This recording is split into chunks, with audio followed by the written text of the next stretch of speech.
We want to talk about dating Dominican men slash Spanish men. You say that you only date mostly Spanish speakers. By that you mean Dominicans, right? Correct. Okay, why Dominicans? Dominican men. You only Um, date men. yeah, you know what? I I just, gosh, 17 years ago when I dated the first Dominican I ever dated, I was just stuck. I was just like, oh my God. And really and truthfully, I think that I love the fact that there are men that look like me that speak Spanish. And I think that was a big thing for me. I love that they were, brown like me.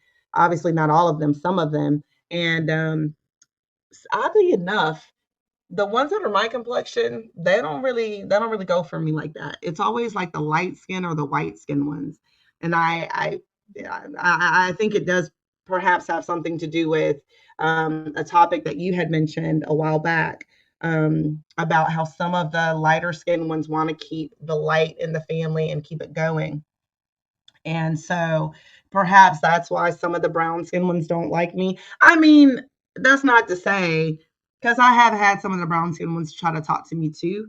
But relationship wise, I've only ever been in a relationship with a brown skin Dominican, like one, two, maybe like two.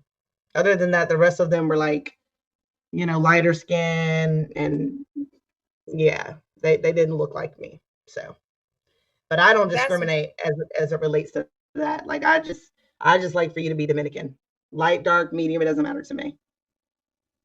right. That is very interesting. I'm gonna also share my Dominican dating experience as well because I've dated most of the men that I've been with are Dominican, and it's not by design. They just keep coming for me. Woo! Lucky Okay, you. Lucky you. so Miss Nikki, how many Dominican men have you been with or dated? I've had, let's see, over a 17-year period, I have had, let's see, one, two, probably seven boyfriends. I've been on dates, my God, with probably 100. Dominican. And those, yeah, those ones that I've been on 100 dates with, I mean, the hundreds that I've been on dates with, it typically was one date or two dates. Um, I did have a Cuban guy I was involved with about a year and a half ago, almost 2 years ago. That was different for me. I had never dated a Cuban guy. He was a little too aggressive for me though, so I was like, this is not going to work. Because I don't deal well with that. But yeah, Okay. You've been on dates with about 100 Dominicans, but you only really seriously dated seven of them, correct? correct. Okay, now that's good to know. And So then, go ahead. I was just gonna say, and those were relationships that lasted a year, 2 years, some 3 years on and off. Okay. And how do you find these Dominican men? Wow, a lot of times they find me, man, like on on Facebook. They'll find me there. I've met ones at restaurants where they play the music at in the evenings. My most recent, excuse me, got the hiccups. My most recent ex, he found me on Facebook, and I was friends with his aunt and his first cousin. And I guess he found my profile because I was on both of their pages, I guess. And then before that, I met my ex Manny. I met him. Oh my gosh, we met at this place called Punta Cana. It's a restaurant, Dominican restaurant in Charlotte, and that was awesome. To this day, we're still best friends. And he lives in Puerto Plata, so I will be hanging out with him here soon. I'm looking forward to that. And then let's see, where else? Oh, and my other ex, Danny, I met him also at Punta Cana at that same restaurant, like 4 years prior to me meeting my other ex at that same place. So, yeah. Okay. So you met most of your Dominican exes in Charlotte, North Carolina. That's where you lived. Yes, actually. Yeah, for the most part. And then before that, I met them in Raleigh, North Carolina. But I had the most luck in Charlotte, hands down. Because I think for me, when I lived in Raleigh, I was friends with so many of them. They were like brothers to me. So there wasn't really an opportunity, like, I wasn't going to really date them. And they were a lot younger than me, too, most of them. And then the other ones were a lot older than me. So it was kind of like, I'm just going to keep it like family, you know? So, and I'm sure you've dated other cultures as well too, right? Yeah, for sure. Oh, absolutely. I've dated literally every culture you can think of almost. Red dot Indian, feather Indian, Chinese, Japanese, half black, half Filipino. I've dated around for sure, you know. And by dating, I do mean going out with to dinners. Let me be clear about that. I'm not saying that I slept with all of these people. Definitely not. No. Okay. And then you also, of course, dated African Americans as well, right? Oh, absolutely. Oh, yeah, yeah, for sure. I mean, this was early on, all the way up until I was in my 20s, for sure. All right. And that brings me to my next question then. So Nikki has dated all these different variety of men, all shades and colors, all nationalities, all cultures, right? But out of all Yep. those men, Dominicans have become her preference. What is it about Dominican Yeah. men that stood out that captured your heart compared to all the other men? I think it's the fact of the how romantic they are, and it's when it's a real relationship, because let me be clear, Dominican men, 99% of them are very romantic, and they're gonna, flirt with everybody, all the time. So I'm not speaking of those guys that just randomly flirt with me. I'm not attracted to that. In fact, it annoys me, calling me mi amor, and that kind of thing, when it's like you don't even know me. So I'm very at this age. I'm 42, so at this age, I'm not impressed by that. So when they come trying to do all of this lovey-dovey stuff, I'm like, don't touch me. We don't even know each other yet. It takes time for you to get to know me, until I allow you into my intimate space in that way. And initially, I didn't even know that it was like that. Like, I really thought, oh, I'm special, Wow, listen to how this guy's talking, or all these guys are talking to me.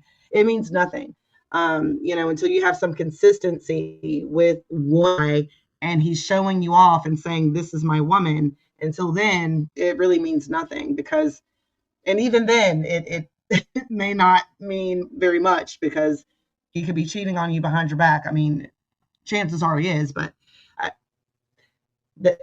it is what it is. Okay, that's what. So you like them because you find them more romantic than all the other guys, basically, right? Yes, yes. When I'm in a relationship, that's what I like about it. That they care about, have you eaten, how's your family, how was your day, and pay attention to detail of things. That's been my experience. Okay, let me ask you this question. In in the bedroom, are they any better or are they about the same? Um, wow, that's a tough one. I will say that in my experience being with black guys in the bed and Dominican guys in the bed, it's a close tie, man. I mean, one in particular that I'm thinking about, um, I, I don't know. I think they might have to be about the same. I can't sit and say that Dominican men are better in bed than black guys. I can't say that. I mean, I've had some great experiences with both. Okay. That's definitely good to know. Recently I was in Dominican Republic and I was with this European lady. She's from let me not say the country because I'm giving her identity away. So she was like the men in Dominican Republic, they don't know how to F, you know the F word. He said they don't know how to F because Yeah. when you with them, they just go straight to the act. They don't focus on like getting you ready. They don't do the foreplay. They just Bam, bam, bam, bam, bam, bam, bam. So that's why that's why she said they don't know how Mhm. to F, you know. Um, and I can kind of like vouch for that with like I think one of two Dominics I've been with, it was like that. It was like bam, bam, bam, bam, bam. I don't know if they just get so like give it to me now or what, Excited. but I was like, dude, can you do me first? Like, what I about this? Right, and I'll be honest with you, my very first Dominican boyfriend, that's exactly how it was. I mean, it was almost to the point of where it was almost on a like an R word situation, like the RAPE word. Mm. It felt that aggressive, and I mean, at some points, it kind of was that, like where I would say to him, like, you know what, I don't want to do anything right now. I didn't know anything about toxic at that point in my life, but it was extremely toxic, that relationship. I mean, it only lasted for like 3 months because I was just like, this is insane. I'm not going to deal with this. And so I think that is true. However, I found that when I've been in relationships with guys that, really loved me and cared about me, it was not that way. It was very romantic. And I've had a black guy, I can think of one that comes to mind right now that did the same aggressive thing that I was like, what the hell is this? Like, oh no, no, no, no, no. This is not it. See you later, buddy. What I meant is like they don't take time to foreplay. It's like they don't understand foreplay. They just go straight to the act, spend maybe like a few seconds and be like, and then they already want it, right? So, and then that's what my European friend Right. was saying, like, you know what? I've had that happen, you know, twice. I'm just like, but then if you tell them, that, hey, this is how I like it, they'll adjust. But the first time, it's like they don't know what to Yeah. do. They don't have that experience, or they just think everybody just want to get right straight to the act, you know. So, but I've noticed that if Yeah. you communicate with them, that is how I like it. Yes, they'll adjust, but the first time they just want to get to the act, even if they really like you. But it's like they just don't know that. Hey, you got foreplay first, That's that's very strange to me. I find that to be like maybe they haven't had that much experience with women or something. I mean, it just seems very juvenile to me. I don't know. That's crazy. But I guess maybe that's why it's important to have those conversations too before having sex with someone. And now that I'm single, I'm thinking like, okay, let me take notes on this conversation because I don't want my first time to be with the next person, my next partner to be like, oh, what the F is this? I would like for it to be a pleasant one. I don't know when that will Exactly. be, but yeah, Exactly. No, communication is definitely key because I just feel like, from my understanding, also from what I experienced, it's like they just maybe too eager to go to the act. It's like they think they probably think they spent enough time on you when they have not. Maybe they just cannot right. control anymore. They're like, I'm ready to go, but like, hey, we need a little bit more time because as females, we need a little bit more time. When she said that, I was like, I've had that experience too. It's like, yeah, me and these guys were in a relationship. It was our first time doing it. It was like, just couldn't wait, and it was like, and then after that, of course, it was fine, but because you just assume that, hey, you know what you're doing, right? But don't always take that for Right. granted. And honestly, it's not all of them are like this. Some of them are really experienced. Some of them do take time to make sure that the woman is, enjoying herself the first time around. But sometimes they get too eager, and that's okay. But communication is key. And moving on from that, thank you for watching this far. This is the end of this episode. See you in the next episode where Miss Niki goes into details about how her Dominican boyfriend proposed to her the first time when they met. Please don't forget to like, subscribe, and share. And I'll see you in the next video. And of course, please leave your comments below and let us know what you thought about this video and any other thoughts that you may have. Thank you so much for watching, and God bless.